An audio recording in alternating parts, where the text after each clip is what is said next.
Daniel chapitre 1. La troisième année du règne de Joachim, roi de Juda, Nebuchadnezzar, roi de Babylone, marcha contre Jérusalem et l'assiégea. Le Seigneur livra entre ses mains Joachim, roi de Juda, et une partie des ustensiles de la maison de Dieu. Nebuchadnezzar emporta les ustensiles au pays de Shinéar, dans la maison de son Dieu, et les mit dans la maison du trésor de son Dieu. Le roi donna l'ordre à Ashpenaz, chef de ses eunuques, d'amener quelques-uns des enfants d'Israël de race royale ou de famille noble, de jeunes garçons sans défaut corporel, beaux de figure, doués de sagesse, d'intelligence et d'instruction, capables de servir dans le palais du roi, et à qui l'on enseignerait les lettres et la langue des Chaldéens. Le roi leur assigna pour chaque jour une portion des mets de sa table et du vin dont ils buvaient, voulant les élever pendant 3 années, au bout desquelles ils seraient au service du roi. Il y avait parmi eux d'entre les enfants de Juda, Daniel, Anania, Michaël et Azaria. Le chef des eunuques leur donna des noms, à Daniel celui de Belchatsar, à Anania celui de Shadrach, à Michaël celui de Méshach, et à Azaria celui d'Abed-Négo. Daniel résolut de ne pas se souiller par les mets du roi et par le vin dont le roi buvait, et il pria le chef des eunuques de ne pas l'obliger à se souiller. Dieu fit trouver à Daniel faveur et grâce devant le chef des eunuques. Le chef des eunuques dit à Daniel, « Je crains mon Seigneur le roi, qui a fixé ce que vous devez manger et boire, car pourquoi verrait-il votre visage plus abattu que celui des jeunes gens de votre âge? Vous exposeriez ma tête auprès du roi. » Alors Daniel dit à l'intendant à qui le chef des eunuques avait remis la surveillance de Daniel, de Anania, de Michaël et d'Azaria, « Éprouve tes serviteurs pendant 10 jours, et qu'on nous donne des légumes à manger et de l'eau à boire. Tu regarderas ensuite notre visage et celui des jeunes gens qui mangent les mets du roi, et tu agiras avec tes serviteurs d'après ce que tu auras vu. » Il leur accorda ce qu'ils demandaient et les éprouva pendant 10 jours. Au bout de 10 jours, ils avaient meilleur visage et plus d'embonpoint que tous les jeunes gens qui mangeaient les mets du roi. L'intendant emportait les mets et le vin qui leur étaient destinés, et il leur donnait des légumes. Dieu accorda à ces 4 jeunes gens de la science, de l'intelligence dans toutes les lettres et de la sagesse. Et Daniel expliquait toutes les visions et tous les songes. Au terme fixé par le roi pour qu'on les lui amenât, le chef des eunuques les présenta à Nebuchadnezzar. Le roi s'entretint avec eux, et, parmi tous ces jeunes gens, il ne s'en trouva aucun comme Daniel, Anania, Michaël et Azaria. Ils furent donc admis au service du roi. Sur tous les objets qui réclamaient de la sagesse et de l'intelligence, et sur lesquels le roi les interrogeait, il les trouvait 10 fois supérieurs à tous les magiciens et astrologues qui étaient dans tout son royaume. Ainsi fut Daniel jusqu'à la première année du roi Cyrus.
Daniel chapitre 2.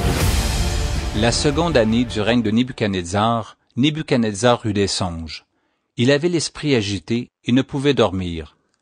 Le roi fit appeler les magiciens, les astrologues, les enchanteurs et les chaldéens pour qu'ils lui disent ses songes. Ils vinrent et se présentèrent devant le roi. Le roi leur dit, « J'ai eu un songe, mon esprit est agité, et je voudrais connaître ce songe. » Les Chaldéens répondirent au roi en langue araméenne, Ô roi, vis éternellement. Dis le songe à tes serviteurs, et nous en donnerons l'explication. Le roi reprit la parole et dit aux Chaldéens, « La chose m'a échappé.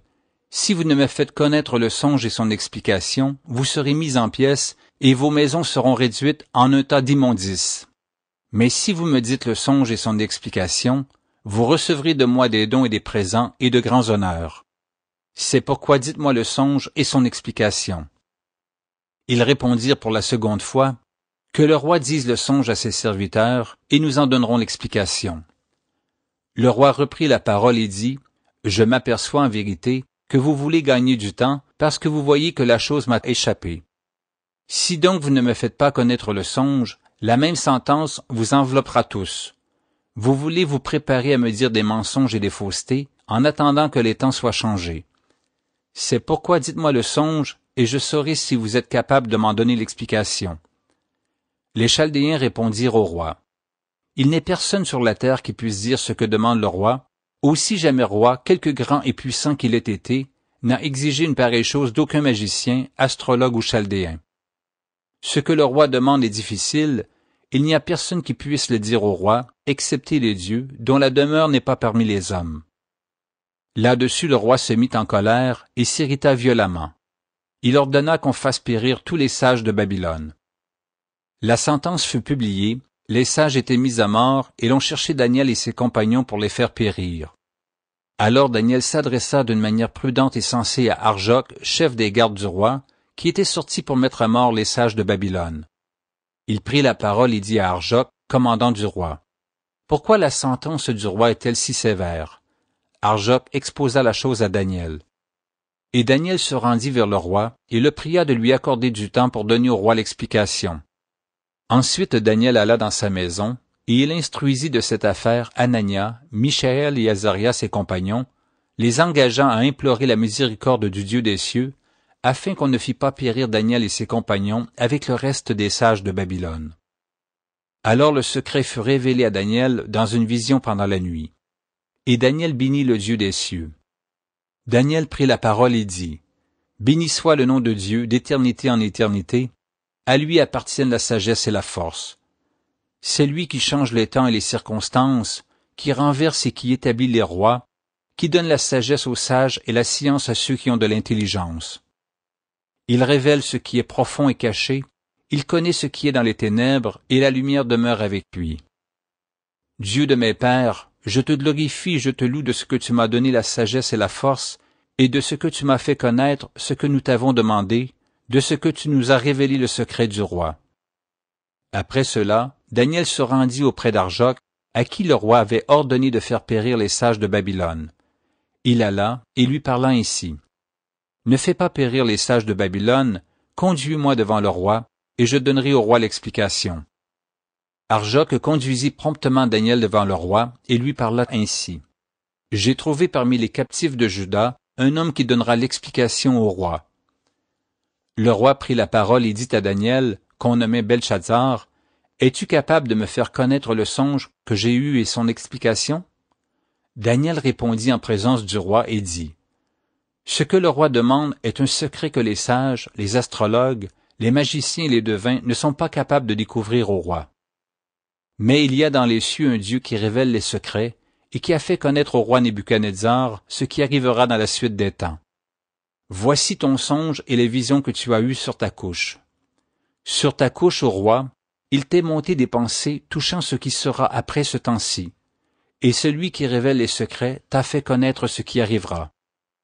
Si ce secret m'a été révélé, ce n'est point qu'il y ait en moi une sagesse supérieure à celle de tous les vivants, mais c'est afin que l'explication soit donnée au roi et que tu connaisses les pensées de ton cœur. Ô roi, tu regardais et tu voyais une grande statue. Cette statue était immense et d'une splendeur extraordinaire. Elle était debout devant toi, et son aspect était terrible. La tête de cette statue était d'or pur, sa poitrine et ses bras étaient d'argent, son ventre et ses cuisses étaient d'airain, ses jambes de fer, ses pieds en partie de fer et en partie d'argile. Tu regardais, lorsqu'une pierre se détacha sans le secours d'aucune main, frappa les pieds de fer et d'argile de la statue et les mit en pièces. Alors le fer, l'argile, l'airain, l'argent et l'or furent brisés ensemble et devinrent comme la balle qui s'échappe d'une aire en été, le vent les emporta, et nulle trace n'en fut retrouvée. Mais la pierre qui avait frappé la statue devint une grande montagne et remplit toute la terre. Voilà le songe. Nous en donnerons l'explication devant le roi. Ô roi, tu es le roi des rois, car le Dieu des cieux t'a donné l'empire, la puissance, la force et la gloire. Il a remis entre tes mains, en quelques lieux qu'il habite, les enfants des hommes, les bêtes des champs et les oiseaux du ciel, et il t'a fait dominer sur eux tous. C'est toi qui es la tête d'or. Après toi, il s'élèvera un autre royaume, moindre que le tien, puis un troisième royaume qui sera d'airain et qui dominera sur toute la terre. Il y aura un quatrième royaume fort comme du fer. De même que le fer brise et rompt tout, il brisera et rompra tout, comme le fer qui met tout en pièces.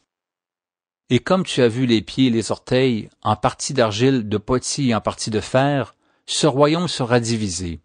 Mais il y aura en lui quelque chose de la force du fer, parce que tu as vu le fer mêlé avec l'argile.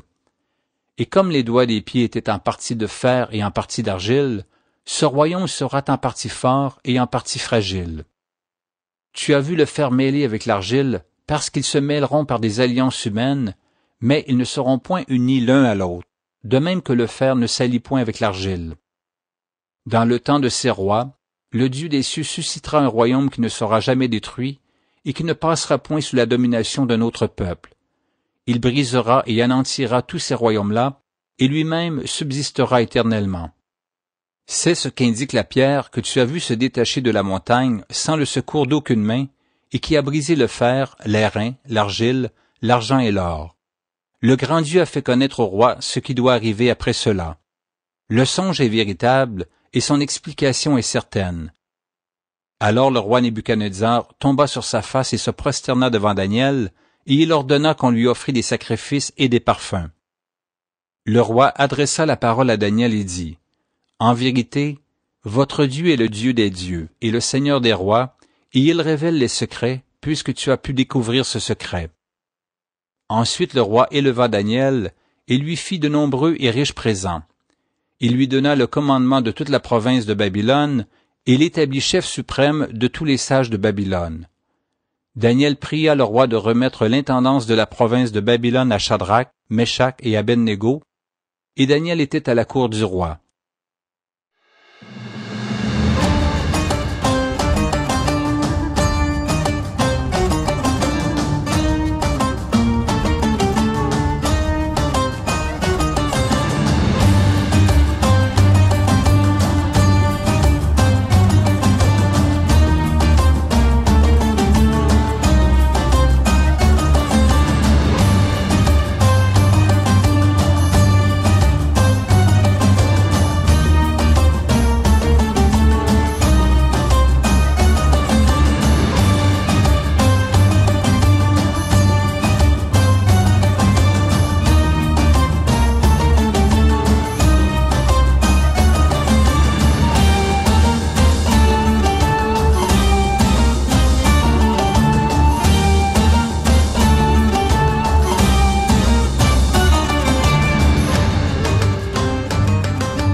Daniel, chapitre 3. Le roi Nebuchadnezzar fit une statue d'or haute de 60 coudées et large de 6 coudées. Il l'adressa dans la vallée de Dura, dans la province de Babylone. Le roi Nebuchadnezzar fit convoquer les satrapes, les intendants et les gouverneurs, les grands juges, les trésoriers, les jurisconsultes, les juges et tous les magistrats des provinces pour qu'ils se rendissent à la dédicace de la statue qu'avait élevée le roi Nebuchadnezzar. Alors les satrapes, les intendants et les gouverneurs, les grands juges, les trésoriers, les jurisconsultes, les juges et tous les magistrats des provinces s'assemblèrent pour la dédicace de la statue qu'avait élevée le roi Nebuchadnezzar. Ils se placèrent devant la statue qu'avait élevée Nebuchadnezzar. Un héros cria à haute voix, « Voici ce qu'on vous ordonne, peuple, nation, hommes de toute langue. Au moment où vous entendrez le son de la trompette, du chalumeau, de la guitare, de la sambuc, du psalterion, de la cornemuse et de toutes sortes d'instruments de musique, vous vous prosternerez et vous adorerez la statue d'or qu'a élevée le roi Nebuchadnezzar. Quiconque ne se prosternera pas et n'adorera pas sera jeté à l'instant même au milieu d'une fournaise ardente. C'est pourquoi, au moment où tous les peuples entendirent le son de la trompette, du chalumeau, de la guitare, de la sambuc, du psalterion et de toutes sortes d'instruments de musique, tous les peuples, les nations, les hommes de toute langue se prosternèrent et adorèrent la statue d'or qu'avait élevée le roi Nebuchadnezzar. À cette occasion, et dans le même temps, quelques Chaldéens s'approchèrent et accusèrent les Juifs. Ils prirent la parole et dirent au roi Nebuchadnezzar, « Ô roi, vis éternellement. Tu as donné un ordre d'après lequel tous ceux qui entendraient le son de la trompette, du chalumeau, de la guitare, de la sambuc, du psalterion, de la cornemuse et de toutes sortes d'instruments devraient se prosterner et adorer la statue d'or, et d'après lequel quiconque ne se prosternerait pas et n'adorerait pas serait jeté au milieu d'une fournaise ardente. Or, il y a des Juifs à qui tu as remis l'intendance de la province de Babylone, Shadrach, Meshach et Abednego, hommes qui ne tiennent aucun compte de toi, ô roi, ils ne servent pas tes dieux, et ils n'adorent point la statue d'or que tu as élevée. » Alors Nebuchadnezzar, irrité et furieux, donna l'ordre qu'on amenât Shadrach, Meshach et Abednego. Et ces hommes furent amenés devant le roi. Nebuchadnezzar prit la parole et leur dit, « Est-ce de propos délibérés, Shadrach, Meshach et Abednego, que vous ne servez pas mes dieux, et que vous n'adorez pas la statue d'or que j'ai élevée? Maintenant tenez-vous prêts, et au moment où vous entendrez le son de la trompette, du chalumeau, de la guitare, de la sambuc, du psalterion, de la cornemuse et de toutes sortes d'instruments, vous vous prosternerez et vous adorerez la statue que j'ai faite. Si vous ne l'adorez pas, vous serez jeté à l'instant même au milieu d'une fournaise ardente. Et quel est le Dieu qui vous délivrera de ma main? » Shadrach, Meshach et Abednego répliquèrent au roi Nebuchadnezzar, « Nous n'avons pas besoin de te répondre là-dessus. Voici, notre Dieu que nous servons peut nous délivrer de la fournaise ardente, et il nous délivrera de ta main, ô roi.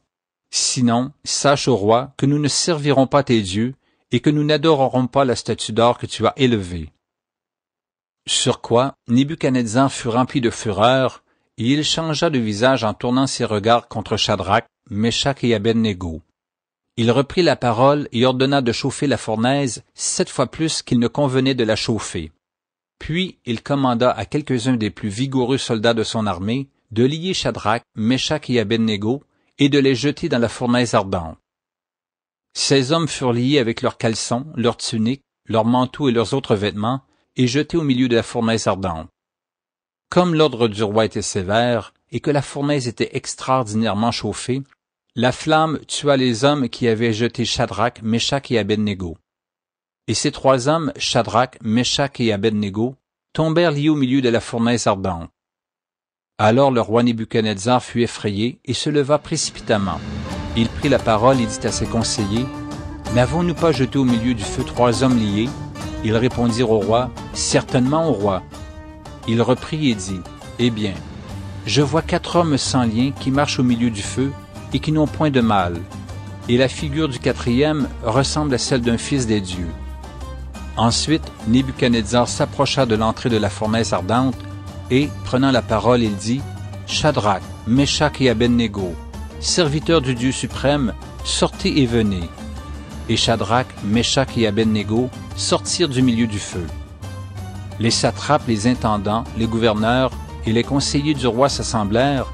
Ils virent que le feu n'avait eu aucun pouvoir sur les corps de ces hommes, que les cheveux de leur tête n'avaient pas été brûlés, que leurs caleçons n'étaient point endommagés et que l'odeur du feu ne les avait pas atteints. Nebuchadnezzar prit la parole et dit, « Béni soit le Dieu de Shadrach, de Meshach et d'Abednego, lequel a envoyé son ange et délivré ses serviteurs qui ont eu confiance en lui et qui ont violé l'ordre du roi et livré leur corps plutôt que de servir et d'adorer aucun autre Dieu que leur Dieu. Voici maintenant l'ordre que je donne.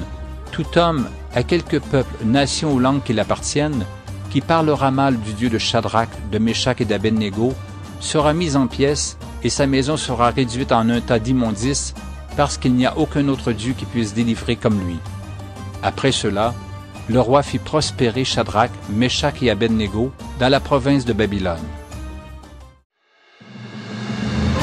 Daniel, chapitre 4. Nebuchadnezzar, roi, à tous les peuples, aux nations, aux hommes de toute langue qui habitent sur toute la terre.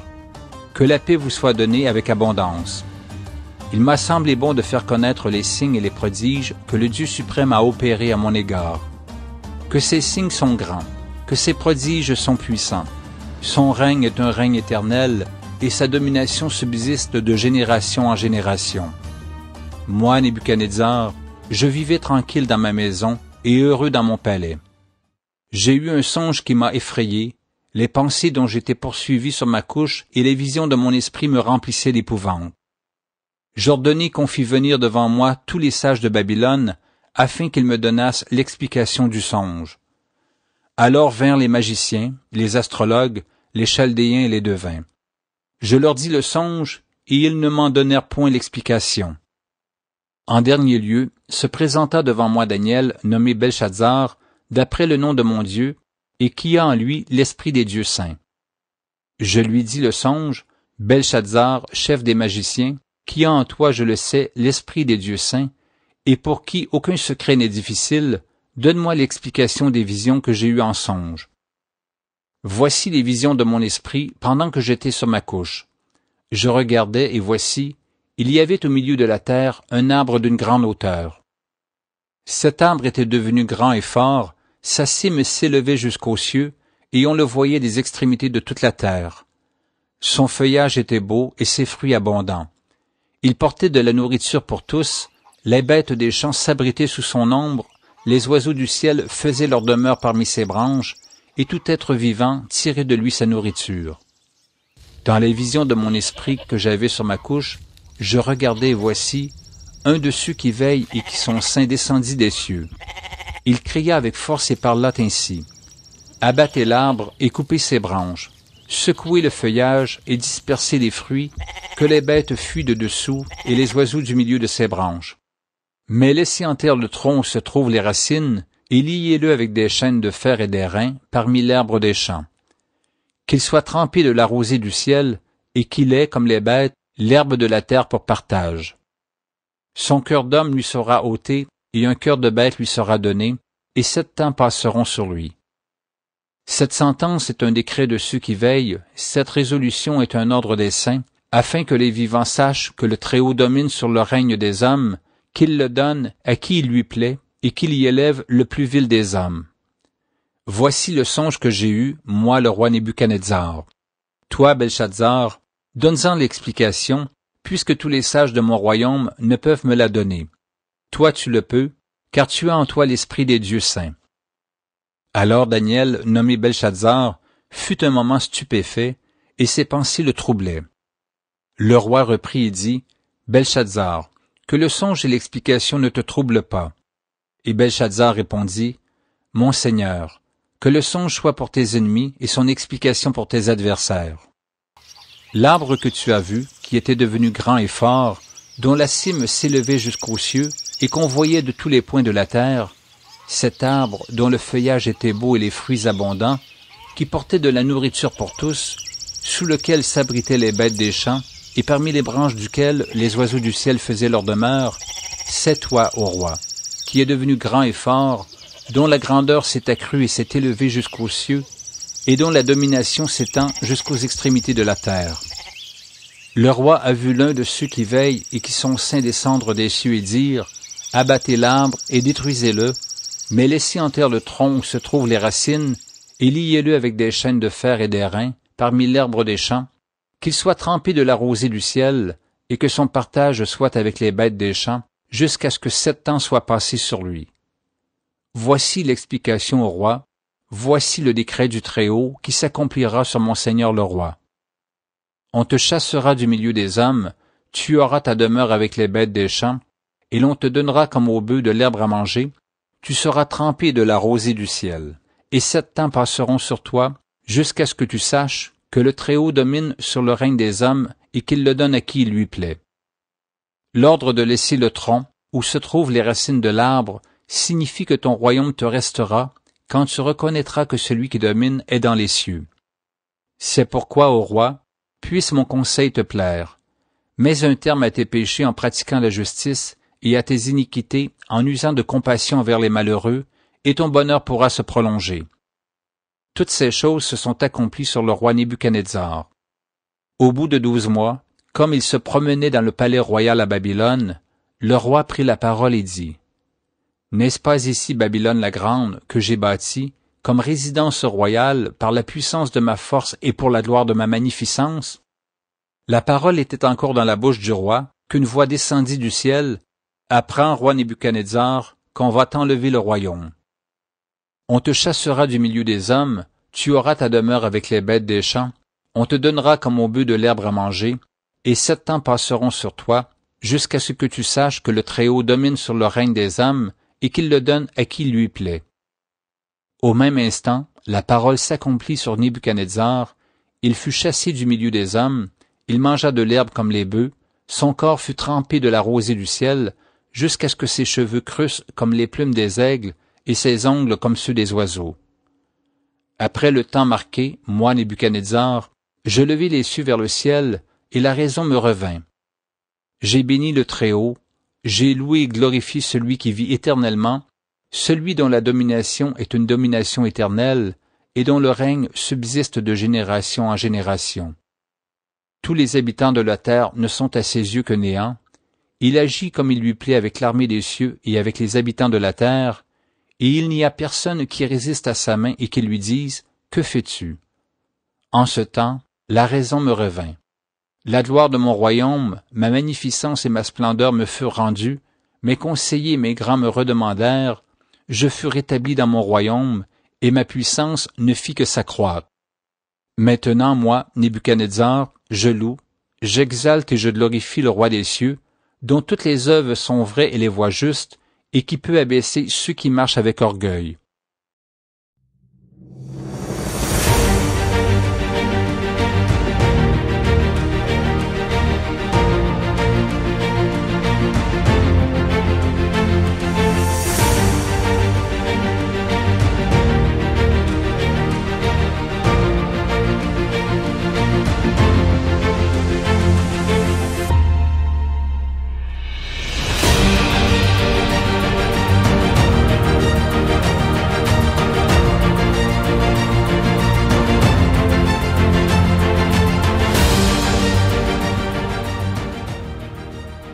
Daniel, chapitre 5.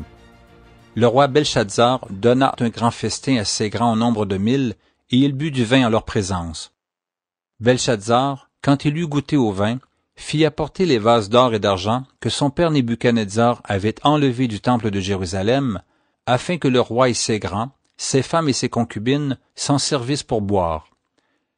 Alors on apporta les vases d'or qui avaient été enlevés du temple, de la maison de Dieu à Jérusalem, et le roi et ses grands, ses femmes et ses concubines s'en servirent pour boire.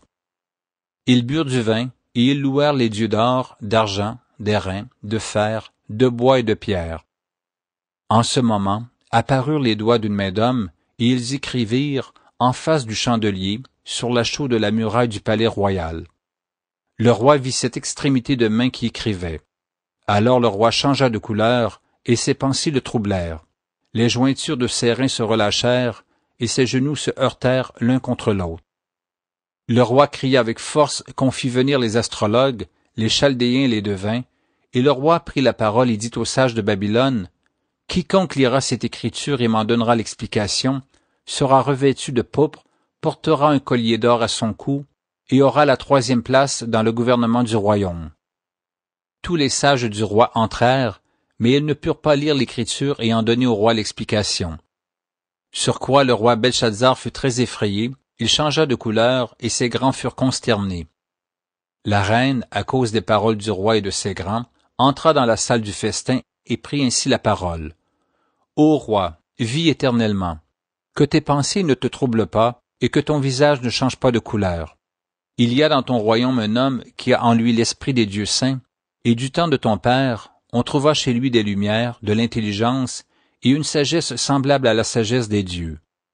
Aussi, le roi Nebuchadnezzar ton père, le roi ton père, l'établit chef des magiciens, des astrologues, des chaldéens, des devins, parce qu'on trouva chez lui, chez Daniel, nommé par le roi Belshazzar, un esprit supérieur, de la science et de l'intelligence, la faculté d'interpréter les songes, d'expliquer les énigmes et de résoudre les questions difficiles. Que Daniel soit donc appelé, et il donnera l'explication. » Alors Daniel fut introduit devant le roi. Le roi prit la parole et dit à Daniel, « Es-tu ce Daniel, l'un des captifs de Juda, que le roi mon père a amené de Juda?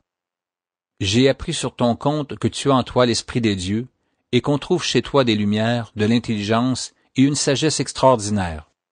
On vient d'amener devant moi les sages et les astrologues, afin qu'ils lussent cette écriture et m'en donnassent l'explication, mais ils n'ont pas pu donner l'explication des mots. J'ai appris que tu peux donner des explications et résoudre des questions difficiles. Maintenant, si tu peux lire cette écriture et m'en donner l'explication, tu seras revêtu de pourpre, tu porteras un collier d'or à ton cou, et tu auras la 3e place dans le gouvernement du royaume. » Daniel répondit en présence du roi, « Garde tes dons, et accorde à un autre tes présents. Je lirai néanmoins l'écriture au roi, et je lui en donnerai l'explication. » Ô roi, le Dieu suprême avait donné à Nebuchadnezzar ton père l'empire, la grandeur, la gloire et la magnificence, et à cause de la grandeur qu'il lui avait donnée, tous les peuples, les nations, les hommes de toute langue étaient dans la crainte et tremblaient devant lui. Le roi faisait mourir ceux qu'il voulait, et il laissait la vie à ceux qu'il voulait. Il élevait ceux qu'il voulait, et il abaissait ceux qu'il voulait. Mais lorsque son cœur s'éleva et que son esprit s'endurcit jusqu'à l'arrogance, il fut précipité de son trône royal et dépouillé de sa gloire.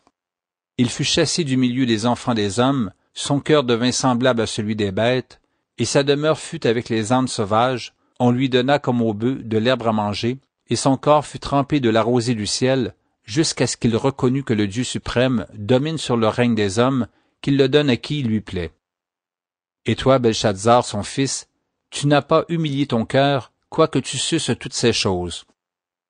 Tu t'es élevé contre le Seigneur des cieux, les vases de sa maison ont été apportés devant toi, et vous vous en êtes servis pour boire du vin, toi et tes grands, tes femmes et tes concubines.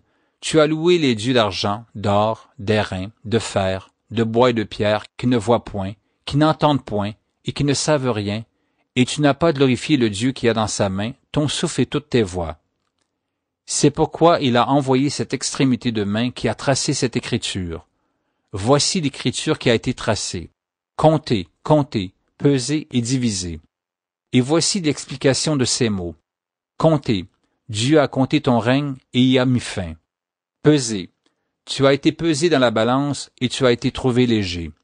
Divisez, ton royaume sera divisé et donné aux Mèdes et aux Perses.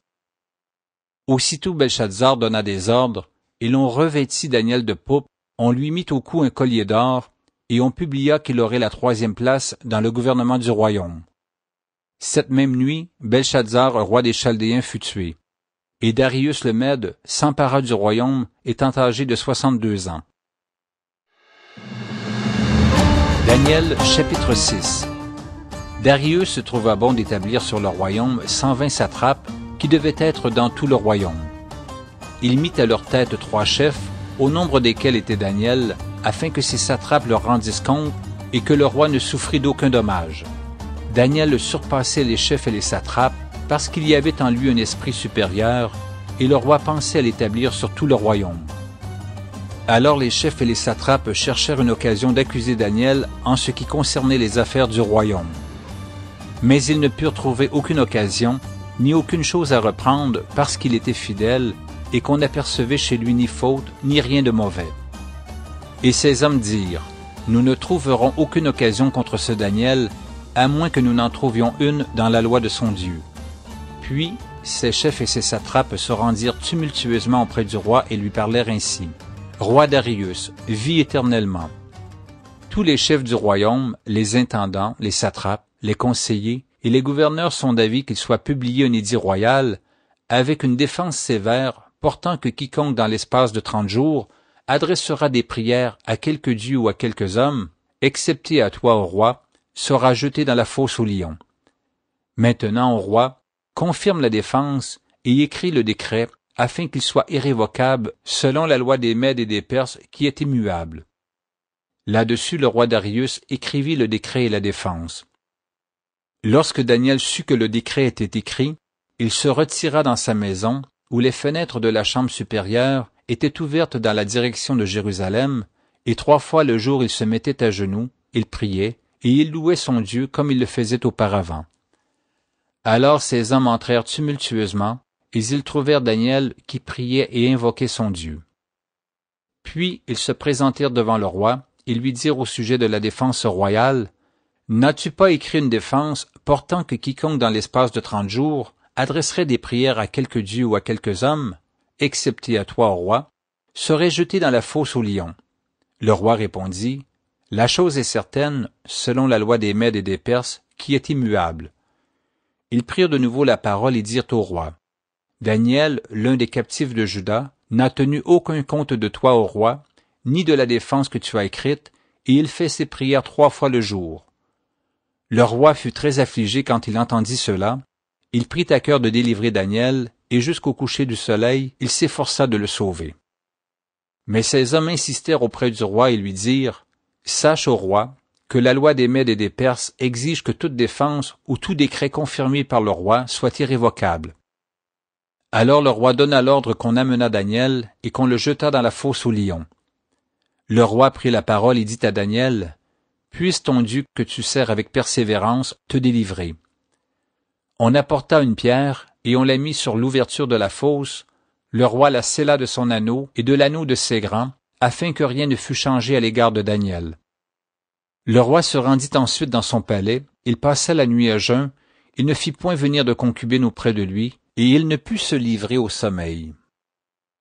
Le roi se leva au point du jour avec l'aurore, et il alla précipitamment à la fosse aux lions. En s'approchant de la fosse, il appela Daniel d'une voix triste. Le roi prit la parole et dit à Daniel, « Daniel, serviteur du Dieu vivant, ton Dieu que tu sers avec persévérance, a-t-il pu te délivrer des lions? » Et Daniel dit au roi, « Roi, vis éternellement. Mon Dieu a envoyé son ange et fermé la gueule des lions, qui ne m'ont fait aucun mal, parce que j'ai été trouvé innocent devant lui, et devant toi non plus, ô roi, je n'ai rien fait de mauvais. » Alors le roi fut très joyeux, et il ordonna qu'on fît sortir Daniel de la fosse. Daniel fut retiré de la fosse, et on ne trouva sur lui aucune blessure, parce qu'il avait eu confiance en son Dieu.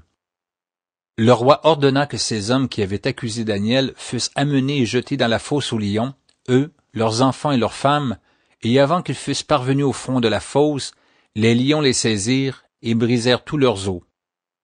Après cela, le roi Darius écrivit à tous les peuples, à toutes les nations, aux hommes de toute langue qui habitaient sur toute la terre. Que la paix vous soit donnée avec abondance. J'ordonne que dans toute l'étendue de mon royaume, on ait de la crainte et de la frayeur pour le Dieu de Daniel. Car il est le Dieu vivant, et il subsiste éternellement, son royaume ne sera jamais détruit, et sa domination durera jusqu'à la fin. C'est lui qui délivre et qui sauve, qui opère des signes et des prodiges dans les cieux et sur la terre. C'est lui qui a délivré Daniel de la puissance des lions. Daniel prospéra sous le règne de Darius et sous le règne de Cyrus le Perse.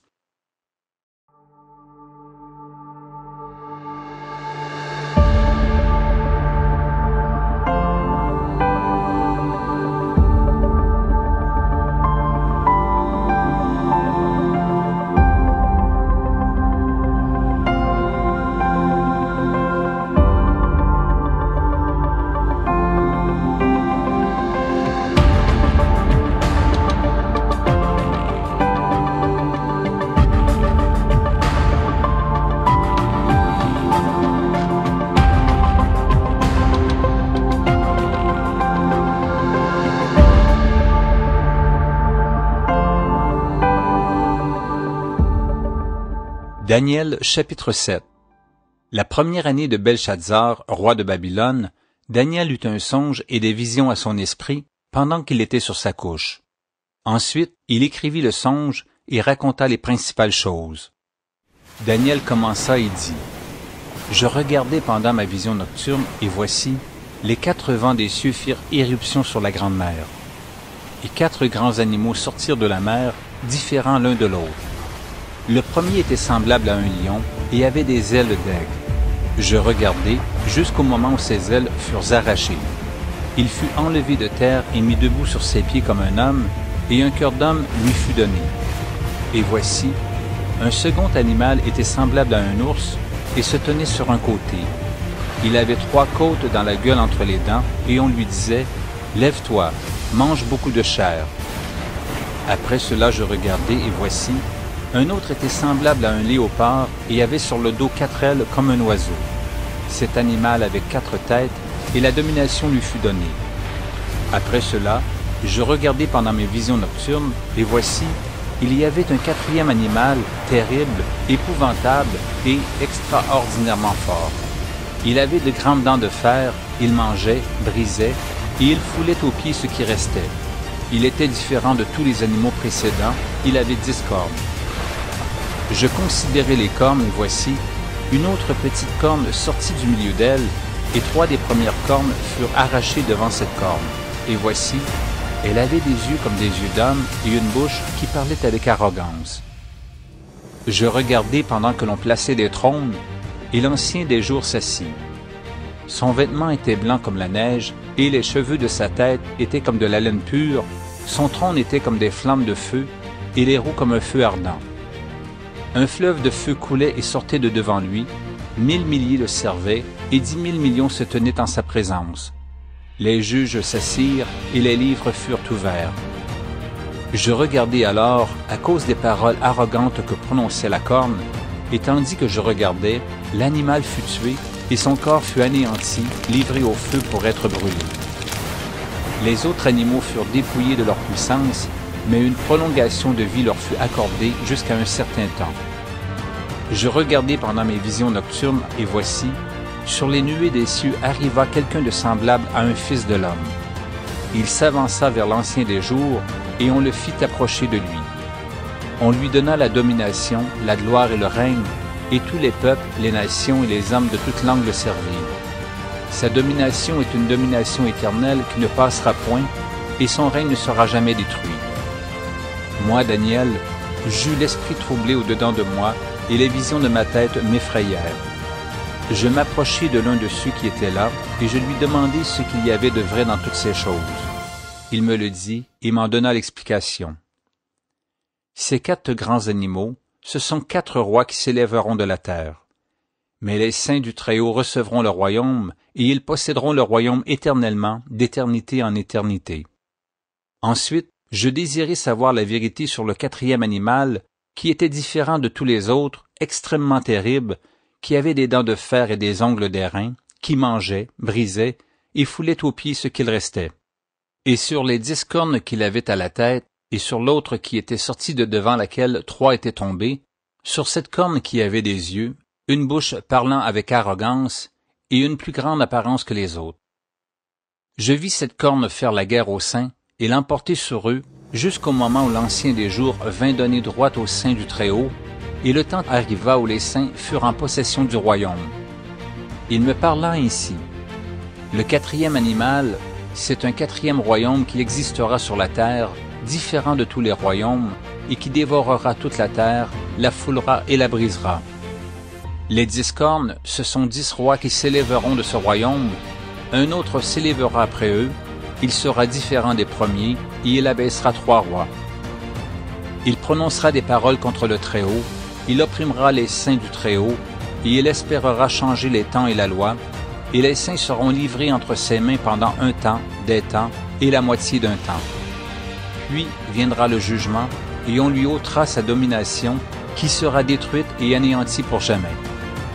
Le règne, la domination et la grandeur de tous les royaumes qui sont sous les cieux seront donnés au peuple des saints du Très-Haut. Son règne est un règne éternel, et tous les dominateurs le serviront et lui obéiront. Ici finirent les paroles. Moi, Daniel, je fus extrêmement troublé par mes pensées, je changeai de couleur et je conservis ces paroles dans mon cœur.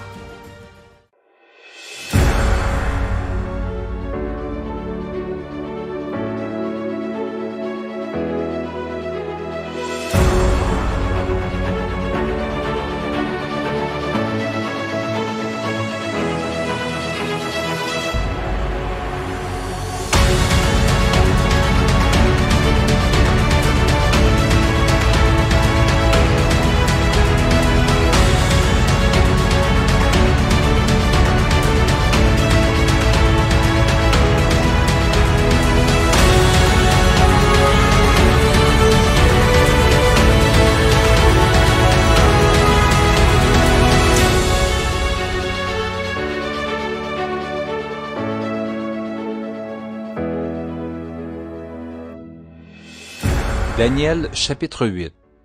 La troisième année du règne du roi Belshazzar, moi, Daniel, j'eus une vision, outre celle que j'avais eue précédemment. Lorsque j'eus cette vision, il me sembla que j'étais à Suse, la capitale, dans la province d'Élam. Et pendant ma vision, je me trouvais près du fleuve d'Oulaï. Je levai les yeux, je regardai, et voici, un bélier se tenait devant le fleuve, et il avait des cornes, ses cornes étaient hautes, mais l'une était plus haute que l'autre, et elle s'éleva la dernière. Je vis le bélier qui frappait de ses cornes à l'Occident, au septentrion et au Midi, aucun animal ne pouvait lui résister, et il n'y avait personne pour délivrer ses victimes, il faisait ce qu'il voulait, et il devint puissant. Comme je regardais attentivement, voici, un boucle venait de l'Occident et parcourait toute la terre à sa surface sans la toucher. Ce bouc avait une grande corne entre les yeux. Il arriva jusqu'au bélier qui avait des cornes et que j'avais vu se tenant devant le fleuve, et il courut sur lui dans toute sa fureur. Je le vis qui s'approchait du bélier et s'irritait contre lui. Il frappa le bélier et lui brisa les deux cornes, sans que le bélier eût la force de lui résister. Il le jeta par terre et le foula, et il n'y eut personne pour délivrer le bélier. Le bouc devint très puissant, mais lorsqu'il fut puissant, sa grande corne se brisa. 4 grandes cornes s'élevèrent pour la remplacer, aux 4 vents des cieux. De l'une d'elles sortit une petite corne qui s'agrandit beaucoup vers le Midi, vers l'Orient et vers le plus beau des pays. Elle s'éleva jusqu'à l'armée des cieux, elle fit tomber à terre une partie de cette armée et des étoiles, et elle les foula. Elle s'éleva jusqu'au chef de l'armée, lui enleva le sacrifice perpétuel et renversa le lieu de son sanctuaire. L'armée fut livrée avec le sacrifice perpétuel à cause du péché, la corne jeta la vérité par terre et réussit dans ses entreprises. J'entendis parler un saint, et un autre saint dit à celui qui parlait, « Pendant combien de temps s'accomplira la vision sur le sacrifice perpétuel et sur le péché dévastateur? Jusqu'à quand le sanctuaire et l'armée seront-ils foulés? » Et il me dit, 2300 soirs et matins, puis le sanctuaire sera purifié. Tandis que moi, Daniel, j'avais cette vision et que je cherchais à la comprendre, voici, quelqu'un qui avait l'apparence d'un homme se tenait devant moi. Et j'entendis la voix d'un homme au milieu de l'Oulaï, il cria et dit, « Gabriel, explique-lui la vision. » Il vint alors près du lieu où j'étais, et à son approche, je fus effrayé, et je tombai sur ma face. Il me dit, « Sois attentif, fils de l'homme, car la vision concerne un temps qui sera la fin. » Comme il me parlait, je restai frappé d'étourdissement, la face contre terre. Il me toucha et me fit tenir debout à la place où je me trouvais. Puis il me dit, « Je vais t'apprendre ce qui arrivera au terme de la colère, car il y a un temps marqué pour la fin. Le bélier que tu as vu et qui avait des cornes, ce sont les rois des Mèdes et des Perses. Le bouc, c'est le roi de Javan, la grande corne entre ses yeux, c'est le premier roi. Les 4 cornes qui se sont élevées pour remplacer cette corne brisée, ce sont 4 royaumes qui s'élèveront de cette nation, mais qui n'auront pas autant de force. À la fin de leur domination, lorsque les pécheurs seront consumés, il s'élèvera un roi impudent et artificieux. Sa puissance s'accroîtra, mais non par sa propre force. Il fera d'incroyables ravages, il réussira dans ses entreprises, il détruira les puissants et le peuple des saints. À cause de sa prospérité et du succès de ses ruses, il aura de l'arrogance dans le cœur, il fera périr beaucoup d'hommes qui vivaient paisiblement, et il s'élèvera contre le chef des chefs, mais il sera brisé sans l'effort d'aucune main. Et la vision des soirs et des matins dont il s'agit est véritable. Pour toi, tiens secrète cette vision, car elle se rapporte à des temps éloignés. Moi, Daniel, je fus plusieurs jours languissant et malade, puis je me levai, et je m'occupai des affaires du roi. J'étais étonné de la vision, et personne n'en eut connaissance.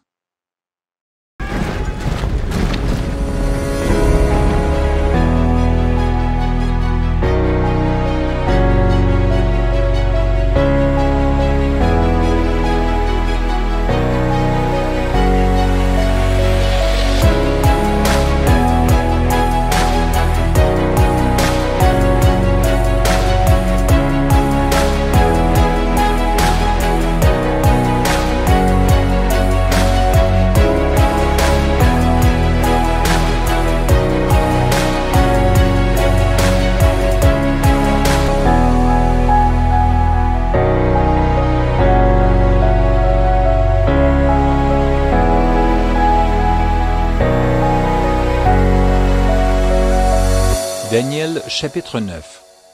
La première année de Darius, fils d'Assuérus, de la race des Mèdes, lequel était devenu roi du royaume des Chaldéens, la première année de son règne, moi Daniel, je vis par les livres qu'il devait s'écouler 70 ans pour les ruines de Jérusalem, d'après le nombre des années dont l'Éternel avait parlé à Jérémie le prophète.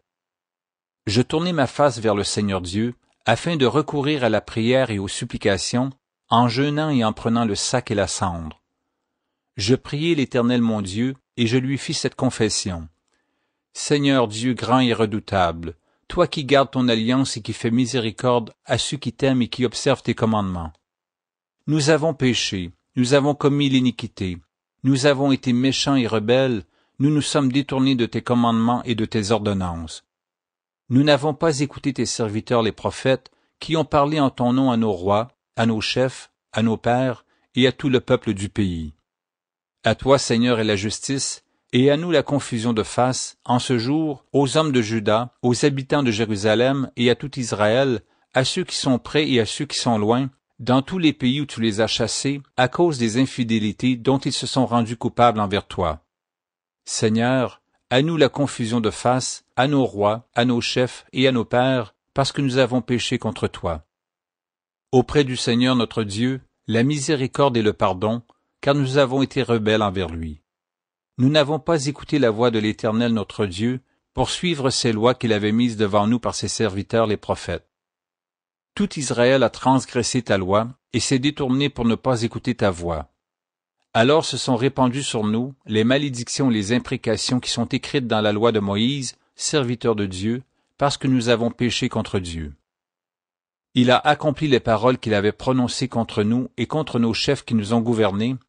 Il a fait venir sur nous une grande calamité, et il n'en est jamais arrivé sous le ciel entier une semblable à celle qui est arrivée à Jérusalem.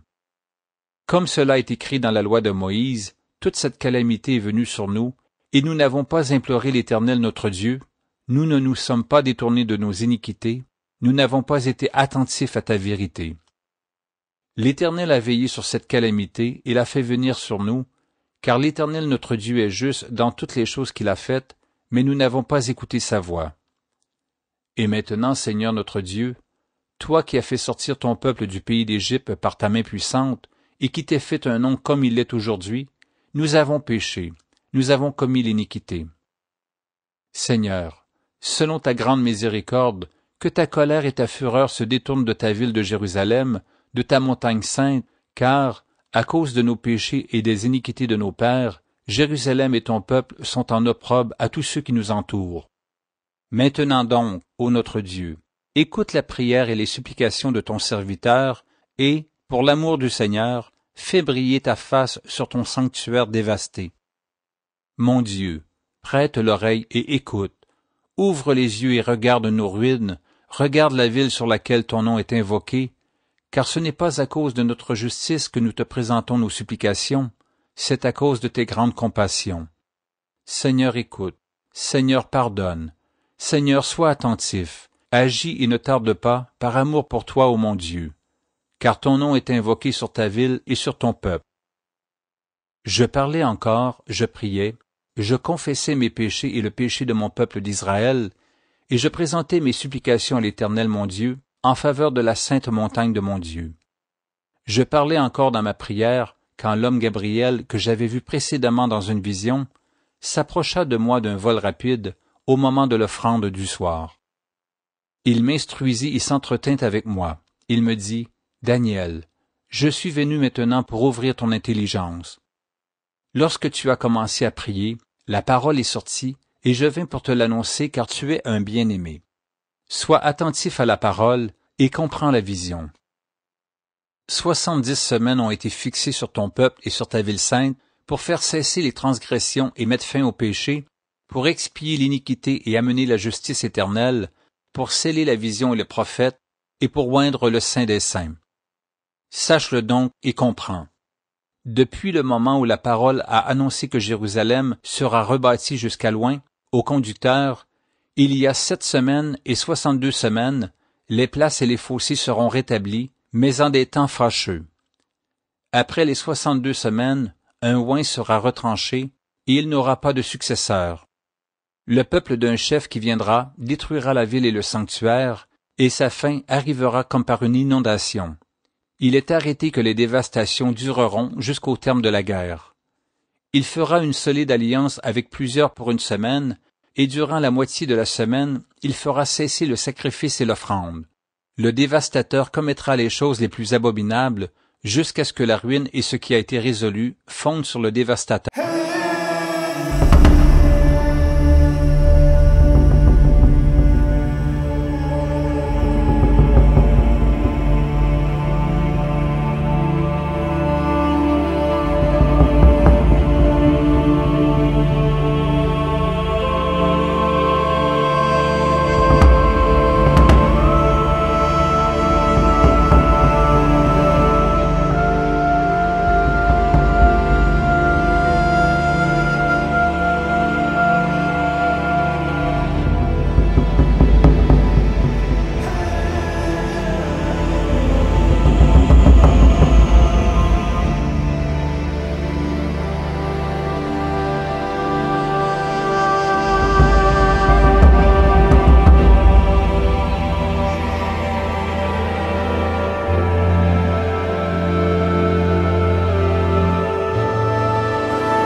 La troisième année de Cyrus, roi de Perse, une parole fut révélée à Daniel qu'on nommait Belchazzar. Cette parole, qui est véritable, annonce une grande calamité. Il fut attentif à cette parole et il eut l'intelligence de la vision. En ce temps-là, moi, Daniel, je fus 3 semaines dans le deuil. Je ne mangeai aucun mets délicat, il n'entra ni viande ni vin dans ma bouche, et je ne moignis point jusqu'à ce que les 3 semaines fussent accomplies. Le 24e jour du premier mois, j'étais au bord d'un grand fleuve qui est Hidékel. Je levai les yeux, je regardai et voici, il y avait un homme vêtu de lin et ayant sur les reins une ceinture d'or d'Uphaz. Son corps était de chrysolite, son visage brillait comme l'éclair, ses yeux étaient comme des flammes de feu, ses bras et ses pieds ressemblaient à de l'airain poli, et le son de sa voix était comme le bruit d'une multitude. Moi, Daniel, je vis seul la vision, et les hommes qui étaient avec moi ne la virent point, mais ils furent saisis d'une grande frayeur, et ils prirent la fuite pour se cacher. Je restai seul, et je vis cette grande vision. Les forces me manquèrent, mon visage changea de couleur et fut décomposé, et je perdis toute vigueur. J'entendis le son de ces paroles, et comme j'entendais le son de ces paroles, je tombai frappé d'étourdissement, la face contre terre. Et voici, une main me toucha et secoua mes genoux et mes mains. Puis il me dit, « Daniel, homme bien-aimé, sois attentif aux paroles que je vais te dire, et tiens-toi debout à la place où tu es, car je suis maintenant envoyé vers toi. » Lorsqu'il m'eut ainsi parlé, je me tins debout en tremblant. Il me dit, « Daniel, ne crains rien, car dès le premier jour où tu as eu à cœur de comprendre et de t'humilier devant ton Dieu, tes paroles ont été entendues, et c'est à cause de tes paroles que je viens. Le chef du royaume de Perse m'a résisté 21 jours, mais voici, Michaël, l'un des principaux chefs, est venu à mon secours, et je suis demeuré là auprès des rois de Perse. Je viens maintenant pour te faire connaître ce qui doit arriver à ton peuple dans la suite des temps, car la vision concerne encore ces temps-là. » Tandis qu'il m'adressait ces paroles, je dirigeai mes regards vers la terre et je gardai le silence. Et voici, quelqu'un qui avait l'apparence des fils de l'homme toucha mes lèvres. J'ouvris la bouche, je parlai, et je dis à celui qui se tenait devant moi, « Mon Seigneur, la vision m'a rempli d'effroi, et j'ai perdu toute vigueur. Comment le serviteur de mon Seigneur pourrait-il parler à mon Seigneur? Maintenant les forces me manquent, et je n'ai plus de souffle. » Alors celui qui avait l'apparence d'un homme me toucha de nouveau et me fortifia. Puis il me dit, « Ne crains rien, homme bien-aimé, que la paix soit avec toi, courage, courage. » Et comme il me parlait, je repris des forces et je dis, « Que mon Seigneur parle, car tu m'as fortifié. » Il me dit, « Sais-tu pourquoi je suis venu vers toi? Maintenant je m'en retourne pour combattre le chef de la Perse, et quand je partirai, voici, le chef de Javan viendra. Mais je veux te faire connaître ce qui est écrit dans le livre de la vérité. Personne ne m'aide contre ceux-là, excepté Michaël, votre chef. Daniel, chapitre 11. Et moi, la première année de Darius de Mède, j'étais auprès de lui pour l'aider et le soutenir. Maintenant, je vais te faire connaître la vérité. Voici, il y aura encore 3 rois en Perse. Le 4e amassera plus de richesses que tous les autres, et quand il sera puissant par ses richesses, il soulèvera tout contre le royaume de Javan. Mais il s'élèvera un vaillant roi qui dominera avec une grande puissance et fera ce qu'il voudra. Et lorsqu'il sera élevé, son royaume se brisera et sera divisé vers les 4 vents des cieux. Il n'appartiendra pas à ses descendants, et il ne sera pas aussi puissant qu'il était, car il sera déchiré, et il passera à d'autres qu'à eux. Le roi du Midi deviendra fort, mais un de ses chefs sera plus fort que lui et dominera, sa domination sera puissante. Au bout de quelques années, ils s'allieront, et la fille du roi du Midi viendra vers le roi du Septentrion pour rétablir la concorde. Mais elle ne conservera pas la force de son bras, et il ne résistera pas, ni lui, ni son bras. Elle sera livrée avec ceux qui l'auront amenée, avec son père et avec celui qui auront été son soutien dans ce temps-là. Un rejeton de ses racines s'élèvera à sa place, il viendra à l'armée, il entrera dans les forteresses du roi du Septentrion, il en disposera à son gré, et il se rendra puissant. Il enlèvera même et transportera en Égypte leurs dieux et leurs images de fonte, et leurs objets précieux d'argent et d'or. Puis, il restera quelques années éloigné du roi du Septentrion. Et celui-ci marchera contre le royaume du roi du Midi, et reviendra dans son pays. Ses fils se mettront en campagne et rassembleront une multitude nombreuse de troupes. L'un d'eux s'avancera, se répandra comme un torrent, débordera, puis reviendra. Et ils pousseront les hostilités jusqu'à la forteresse du roi du Midi.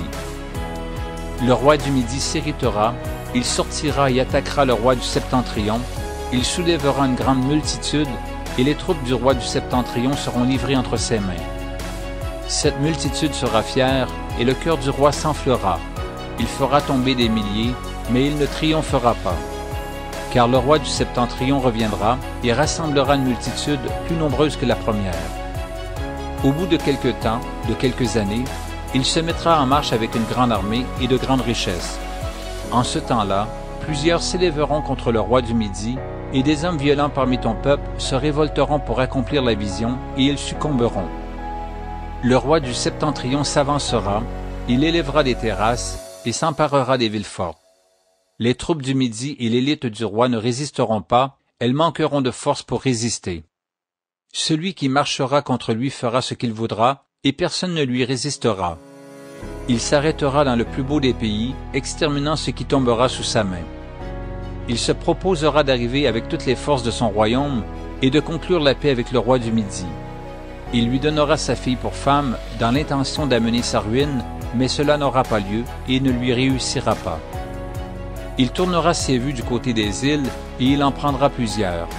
Mais un chef mettra fin à l'opprobre qu'il voulait lui attirer et le fera retomber sur lui.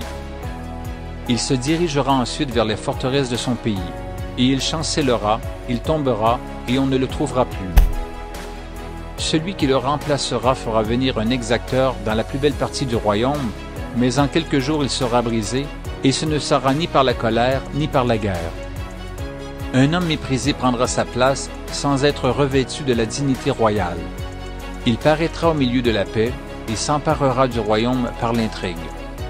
Les troupes qui se répandront comme un torrent seront submergées devant lui et anéanties, de même qu'un chef de l'alliance. Après qu'on se sera joint à lui, il usera de tromperie. Il se mettra en marche et il aura le dessus avec peu de monde. Il entrera au sein de la paix, dans les lieux les plus fertiles de la province. Il fera ce que n'avaient pas fait ses pères, ni les pères de ses pères. Il distribuera le butin, les dépouilles et les richesses. Il formera des projets contre les forteresses, et cela pendant un certain temps. À la tête d'une grande armée, il emploiera sa force et son ardeur contre le roi du Midi. Et le roi du Midi s'engagera dans la guerre avec une armée nombreuse et très puissante, mais il ne résistera pas, car on méditera contre lui de mauvais desseins. Ceux qui mangeront des mets de sa table causeront sa perte, ses troupes se répandront comme un torrent, et les morts tomberont en grand nombre. Les deux rois chercheront à leur cœur à faire le mal, et à la même table ils parleront avec fausseté. Mais cela ne réussira pas, car la fin n'arrivera qu'au temps marqué. Il retournera dans son pays avec de grandes richesses, il sera dans son cœur hostile à l'Alliance sainte, il agira contre elle, puis retournera dans son pays. À une époque fixée, il marchera de nouveau contre le Midi, mais cette dernière fois, les choses ne se passeront pas comme précédemment. Des navires de Kittim s'avanceront contre lui, découragé, il rebroussera. Puis, furieux contre l'Alliance sainte, il ne restera pas inactif. À son retour, il portera ses regards sur ceux qui auront abandonné l'Alliance sainte. Des troupes se présenteront sur son ordre, elles profaneront le sanctuaire, la forteresse, elles feront cesser le sacrifice perpétuel et dresseront l'abomination du dévastateur. Il séduira par des flatteries les traîtres de l'Alliance.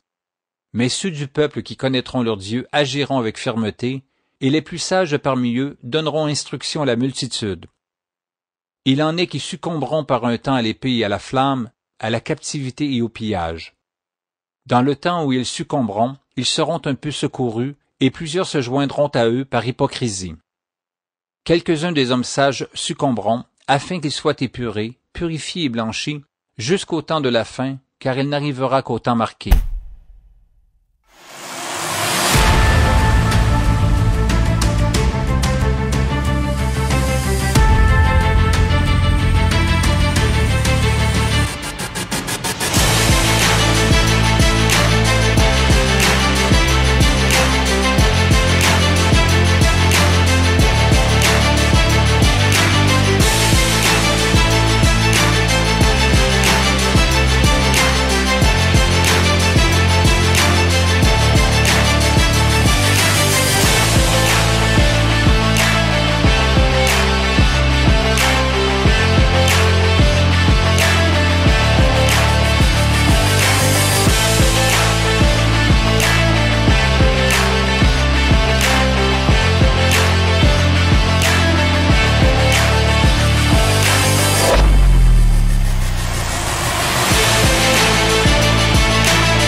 Le roi fera ce qu'il voudra, il s'élèvera, il se glorifiera au-dessus de tous les dieux, et il dira des choses incroyables contre le Dieu des dieux. Il prospérera jusqu'à ce que la colère soit consommée, car ce qui est arrêté s'accomplira. Il n'aura égard ni au Dieu de ses pères, ni à la divinité qui fait les délices des femmes. Il n'aura égard à aucun Dieu, car il se glorifiera au-dessus de tous. Toutefois, il honorera le Dieu des forteresses sur son piédestal. À ce Dieu qui ne connaissait pas ses pères, il rendra des hommages avec de l'or et de l'argent, avec des pierres précieuses et des objets de prix. C'est avec le Dieu étranger qu'il agira contre les lieux fortifiés, et il comblera d'honneur ceux qui le reconnaîtront. Il les fera dominer sur plusieurs, il leur distribuera des terres pour récompense. Au temps de la fin, le roi du Midi se heurtera contre lui. Et le roi du septentrion fondra sur lui comme une tempête, avec des chars et des cavaliers, et avec de nombreux navires. Il s'avancera dans les terres, se répandra comme un torrent et débordera. Il entrera dans le plus beau des pays, et plusieurs succomberont. Mais Édom, Moab et les principaux des enfants d'Ammon seront délivrés de sa main. Il étendra sa main sur divers pays, et le pays d'Égypte n'échappera point. Il se rendra maître des trésors d'or et d'argent, et de toutes les choses précieuses de l'Égypte. Les Libyens et les Éthiopiens seront à sa suite. Des nouvelles de l'Orient et du Septentrion viendront l'effrayer, et il partira avec une grande fureur pour détruire et exterminer des multitudes. Il dressera les tentes de son palais entre les mers, vers la glorieuse et sainte montagne, puis il arrivera à la fin, sans que personne lui soit en aide.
Daniel chapitre 12.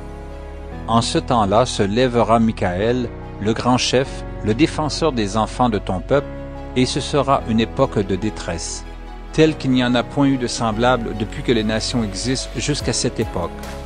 En ce temps-là, ceux de ton peuple qui seront trouvés inscrits dans le livre seront sauvés. Plusieurs de ceux qui dorment dans la poussière de la terre se réveilleront, les uns pour la vie éternelle, et les autres pour l'opprobre, pour la honte éternelle. Ceux qui auront été intelligents brilleront comme la splendeur du ciel, et ceux qui auront enseigné la justice à la multitude brilleront comme les étoiles, à toujours et à perpétuité. Toi, Daniel, tiens secret de ces paroles, et scelle le livre jusqu'au temps de la fin. Plusieurs alors le liront, et la connaissance augmentera. Et moi, Daniel, je regardai, et voici, deux autres hommes se tenaient debout, l'un en deçà du bord du fleuve, et l'autre au-delà du bord du fleuve.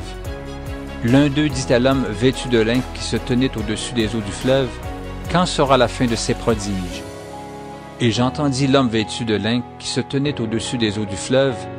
Il leva vers les cieux sa main droite et sa main gauche, et il jura par celui qui vit éternellement que ce sera dans un temps, des temps, et la moitié d'un temps, et que toutes ces choses finiront quand la force du peuple saint sera entièrement brisée.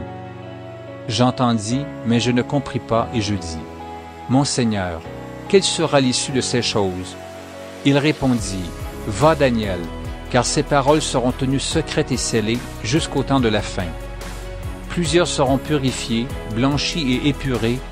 Les méchants feront le mal et aucun des méchants ne comprendra, mais ceux qui auront de l'intelligence comprendront. Depuis le temps où cessera le sacrifice perpétuel et où sera dressée l'abomination du dévastateur, il y aura 1290 jours. Heureux celui qui attendra et qui arrivera jusqu'à 1335 jours. Et toi, marche vers ta fin, tu te reposeras et tu seras debout pour ton héritage à la fin des jours.